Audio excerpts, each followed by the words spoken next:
Question 2 gives us two mixed numbers which we need to subtract, and we're supposed to give our answer also as a mixed number.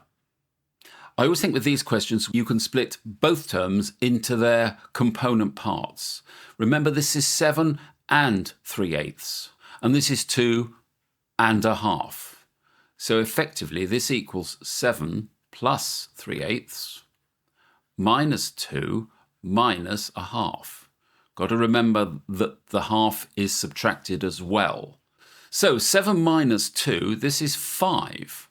And then all we have to work out is 3/8 minus a half.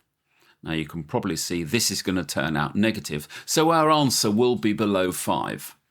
So let's do a bit of side work. Well, the common denominator of both these numbers, 8 and 2, can be 8. 8 into 8 goes once, 1 times 3 is 3. 2 into 8 goes 4 times, multiplied by the 1, 4. So this is equal to negative an eighth. So this is equal to 5 minus an eighth. So we've effectively got to turn this sum into an eighths sum.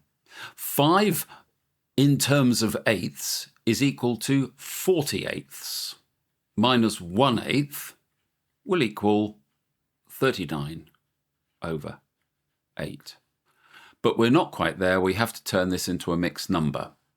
Well, 8 goes into 39 4 times, and the remainder in fractional terms is 7/8. And that will be your answer.